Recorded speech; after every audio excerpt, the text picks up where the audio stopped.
Well, Bob, give us some thoughts about what are the outcomes that might come from walking through this resource. What kind of fruit could a man hope to see in their lives due to journeying through the Compassionate Warrior?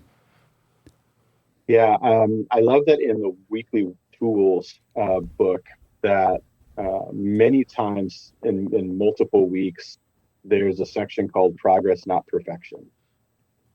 And I think that at the end of this, that hopefully there's still this idea that this is about progress and not perfection.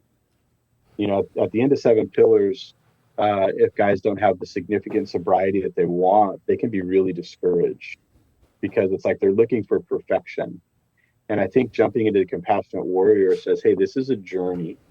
And our goal is progress and not perfection. Perfection is in Christ. That's our justification. Yeah. Right. What we're engaged in is more about continued momentum. It's about trajectory, more durability and sobriety. Absolutely. That's part of it.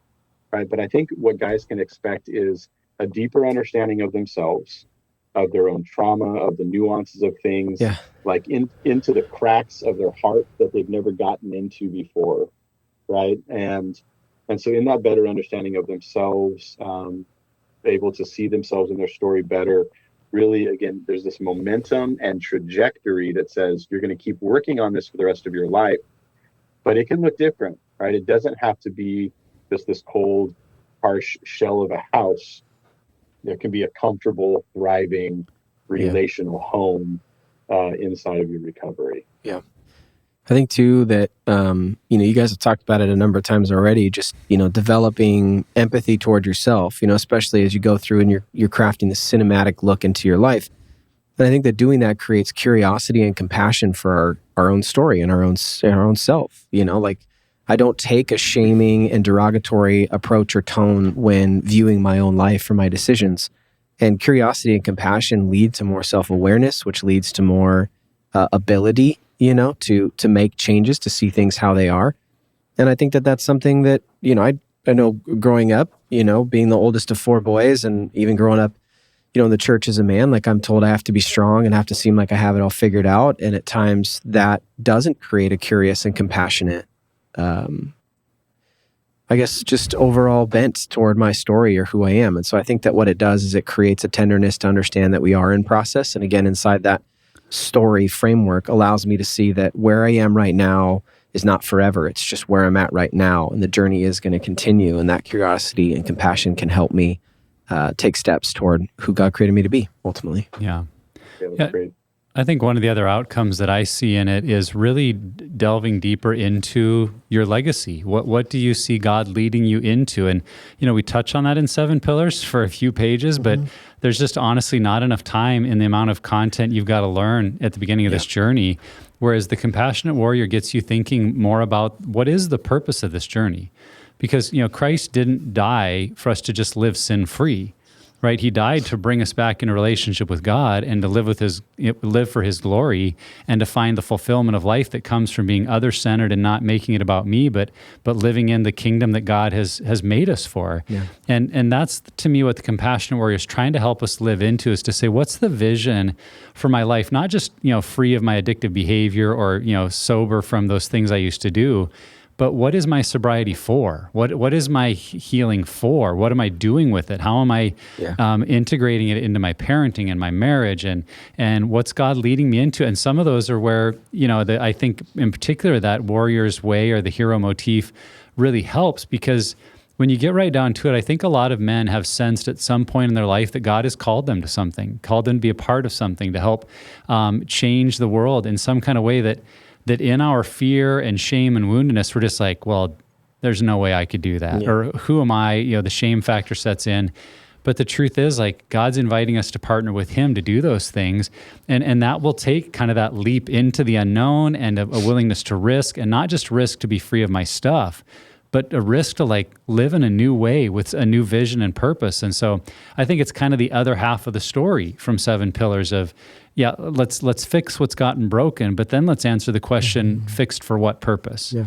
And I think you're really going to be led into some conversations about what does that look like for you? And, for every man in the group, it'll be different, but I think every man will have an opportunity to think through what is God calling me into? and how do I have the faith to follow him wherever that leads me? Yep. So, Yeah.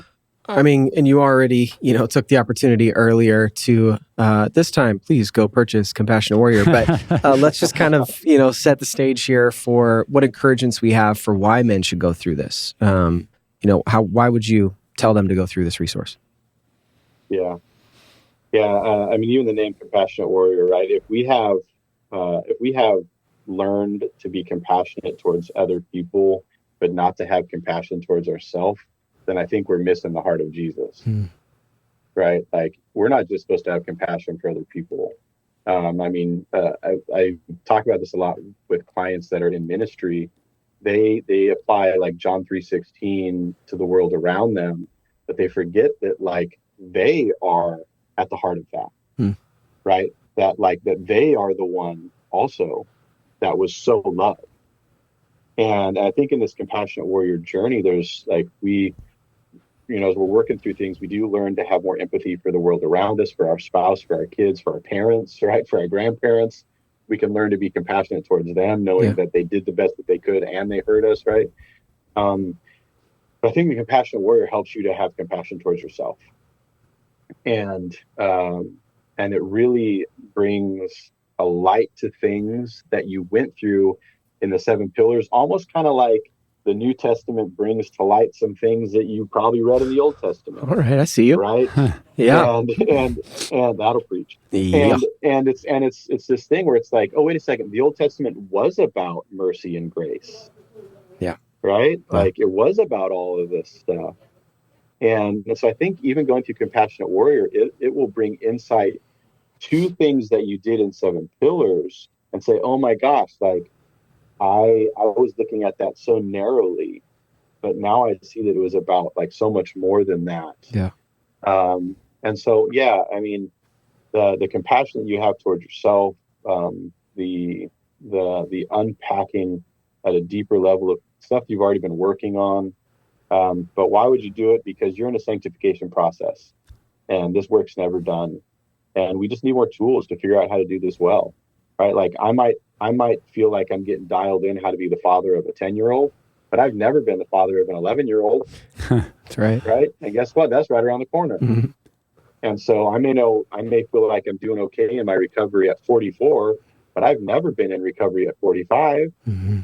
And like, so to continue this work for the rest of our life, the Compassionate Warrior helps us to do that well and to change our lens. Yeah, I think it answers the question, if Pure Desire says that recovery is a 2 to 5 year process, but let's say I do Sexual Integrity 101 and I do a 7 Pillars of Freedom group and I'm a little over a year, what now?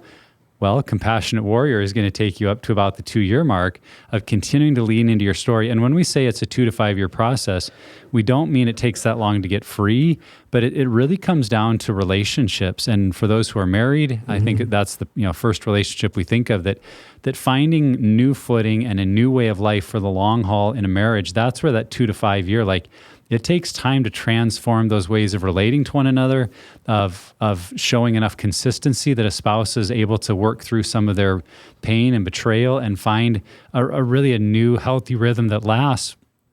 And Compassionate Warrior is a huge part, I think, of addressing those relationship wounds, where 7 Pillars was so much about you and your story, appropriately so, because you needed to get out of the struggle or the pattern you were in. But the Compassionate Warrior takes you into that next phase. So it's just such a needed piece of the journey. And it almost feels like, well, otherwise you are left a little bit to choose your own ending, where this one, I think, directs you more to it. And then my hope would be for guys that at the end of the Compassionate Warrior, they do have a vision to say, man, I do feel like I've got enough healing under my belt that I want to help other men. I want to lead a 7 Pillars group. I want to launch Conquer at my church. I want to take some young men through Sexual Integrity 101, because you feel like that track record is there to a point you're now moving forward to help others. And some men might discover that earlier. I know we do have guys that do 7 Pillars once and it's clicking and they're loving it and they're now leading a group of 7 Pillars guys. But I think it's maybe even more common for a guy at the end of a first round of 7 Pillars to say, man, I still feel like I've got a lot to learn. I don't know if I should be leading one of these groups yet. And Compassionate Warrior is just that natural next step to keep diving in. And again, to then keep that perspective of, so that we can pay our healing forward, so that we can see how does God want to use us in the lives of other people. Yeah. I think too, just going through new resources is always helpful.